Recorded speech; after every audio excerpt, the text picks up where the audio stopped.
2014, Cleveland Police Department reported an all-too-common story of a 10-year-old girl who was groomed by sexual predators through her iPad.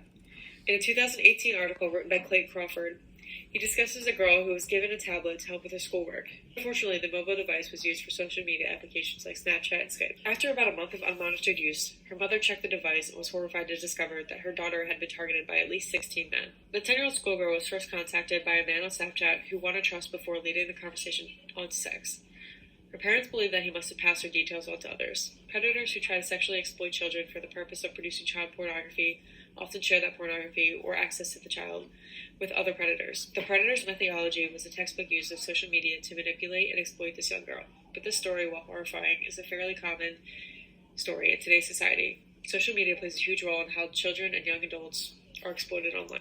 While social media is a great way to connect with people, it can severely affect young kids and their growing minds.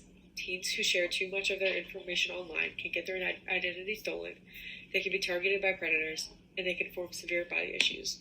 When I was younger, I was heavily influenced by social media.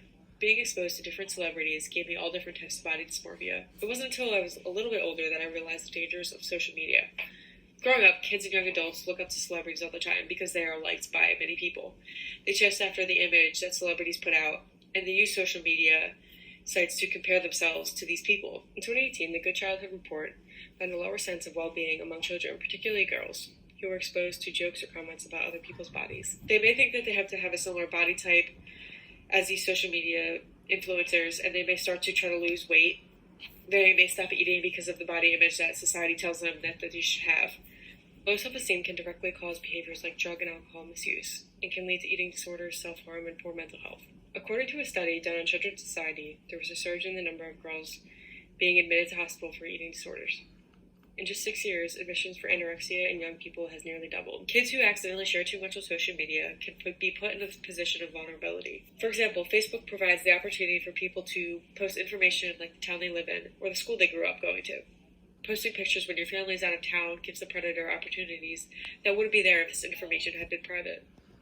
Another way that kids can accidentally share too much information online is by answering security questions on sites that are not reliable. These sites can then take this private information that can be used to answer other security questions having to do with your bank, for example, and they can use this information to steal your identity. Kids and young adults should be monitored more closely, and certain social media platforms should not be accessible to young children because of the dangers that these sites offer. While social media is a great way to connect with people in the outside world, it can severely affect young kids and their growing minds. Teens that share too much of their private information can get their identity stolen, they can be targeted by predators, and they can even form self-body issues. While we may not be able to strictly prohibit kids from using social media, we can inform them of the ways that they can stay safe. We can educate ourselves and our children about social media.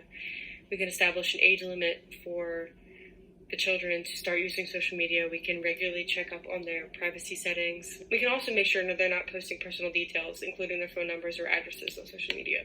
In the world we live in today, we may never be without social media, but if we can keep up with these necessary precautions, we can keep kids from becoming victims.